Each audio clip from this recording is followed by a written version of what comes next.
Весна в тайге — одно из красивейших времен года. Природа только-только просыпается, обновленная и молодая. В эту пору многие лесные животные вместе с тайгой стараются дать начало новой жизни. Потому охота в этот период запрещена.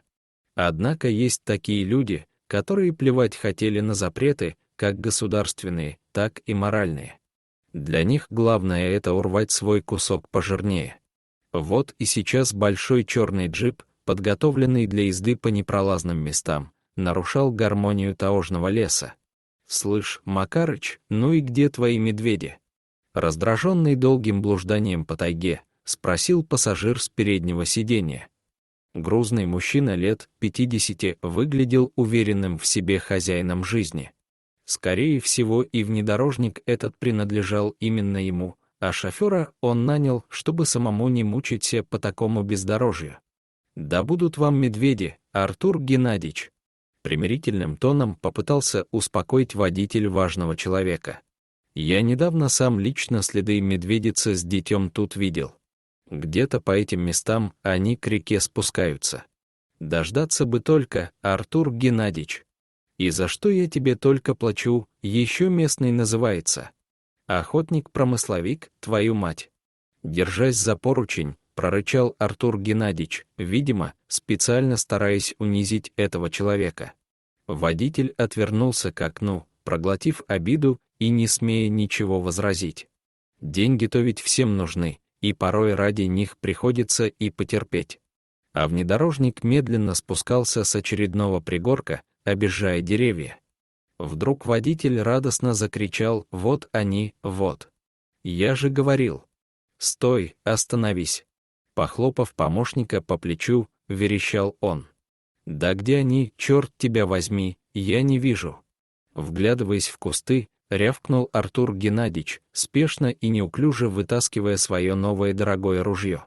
«Да вот же, вот!» — указал ему пальцем направление проводник. И правда, между деревьями то и дело мелькала крупная медведица со своими совсем еще крохотными медвежатами. Расстояние было значительным, однако в крупного хищника попасть отсюда не представляло особого труда. Наконец важный охотник справился с чехлом и, открыв дверь, вылез из автомобиля. Зарядив свое ружье, он взвел курок и прицелился в медведицу. Его спутник, затаив дыхание, наблюдал за развязкой этой истории. Прищурив один глаз и положив свою пухлую щеку на приклад, Артур Геннадьевич громко сопел и вообще был похож на старательного школьника. Наконец прозвучал выстрел. Когда синее облачко дыма развеялось дыханием ветра, браконьеры увидели, что вместо медведицы на земле остался лежать крохотный медвежонок, а взрослое животное с остальным потомством спасается бегством, устремившись в лесную чащу. «Вот она, вон! Стреляйте!» — умоляющим голосом завопил провожатый. «Да сам вижу, не кричи, как баба!» — пробурчал себе под нос стрелок, выцеливая свою добычу. Однако и следующий выстрел не принес ему успеха, лишь слегка поцарапав животное. «Фу ты, черт!» Понимая, что охота провалена, выругался он. «Ружье-то я не пристрелял, оттого и мажу». Будто оправдываясь, объяснил он свою неудачу, садясь обратно в машину. «Артур Геннадьевич, а что с медвежонком-то делать? В него вы все же попали?» — спросил водитель, глядя на лежащее тело маленького животного. «Да зачем он мне, им даже не похвастаешься. Пускай валяется». Раздраженно распорядился он, пристегивая свое грузное тело ремнем безопасности. Вскоре на месте событий появился и егерь Захар Егорыч. Он сразу услышал выстрелы на своем участке, но расстояние и проходимость здесь такие, что просто физически порой невозможно появиться на нужном месте.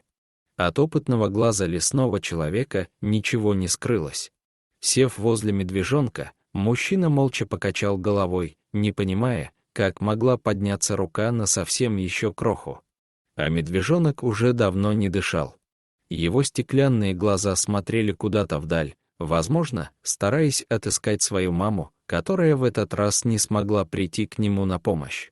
Егерь без труда составил картину произошедшего, обнаружив следы от выстрелов на стволах деревьев и каплями крови на траве. К сожалению, обнаружить злоумышленников по оставленному ими следу внедорожника так и не удалось. Прошло уже больше 2 лет с тех событий, но, как часто говорят в народе, зло обязательно будет наказано. Рано или поздно, но когда-нибудь это все равно случится. Вот и наша медведица, придя со своими новыми уже подросшими медвежатами, вдруг опешила, увидев тот самый черный внедорожник, принесший смерть ее ребенку. Этот запах она никогда не забудет. В памяти животного тут же всплыли голоса тех людей, что вели по ним беспощадный огонь. Она вспомнила, как ее медвежонок, упав, издал свой последний стон. Сердце медведицы заполнила ярость. Она встала на задние лапы и грозно зарычала, бросая вызов своему сопернику. Часто люди даже не подозревают, какой огромной силой обладают животные. То, что нам порой кажется невозможным, разъяренный хищник может сделать, не приложив особых усилий. Медведица ударом могучей лапы выбила боковое стекло автомобиля, после чего, схватившись за дверь, вырвала ее с корнем. Ярость застелила глаза животному. Сейчас они ей за все ответят. За дикий страх и жгучую рану, которая еще долго тревожила ее по ночам. За то, что заставили спасаться бегством. И самое главное, за гибель ее медвежонка. Через 15 минут от дорогого внедорожника осталась лишь груда искореженного металла. Выплеснув свою злобу, медведица успокоилась, принявшись обнюхивать и ласкать своих озадаченных поведением мамы медвежат. После чего они неспешно скрылись в таежной чаще. Спустя некоторое время на берегу реки показалась фигура Игоря Захара Егоровича. Увидев искореженный автомобиль, мужчина немного опешил, но, подойдя ближе, понял, что тут хозяйничала медведица, так как вокруг были следы взрослой особи и малышей. В памяти тут же всплыла история с погибшим медвежонком. Захар Егорыч посмотрел в свою сумку и отыскал старый измятый листок бумаги, на котором был отпечатан протектор автомобиля, скрывшегося с места происшествия 2 года назад. Сев на землю, он сравнил отпечаток протектора обнаруженного автомобиля со своим образцом и обомлел. Не было никакого сомнения. Это был тот самый автомобиль, скрывшийся тогда с места происшествия. Но как медведица смогла узнать его и отомстить спустя столько лет? Это с трудом укладывалось в голове бывалого Игоря, заметно нарушая его представление об интеллекте диких животных. Поднявшись на ноги, Захар Егорыч скинул свой карабин с плеча, приведя его в боевое положение. Все, что теперь ему оставалось, чтобы заставить злодеев ответить за свои деяния, это только дождаться, когда злоумышленники вернутся к своему автомобилю.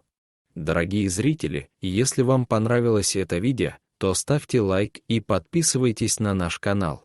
До свидания.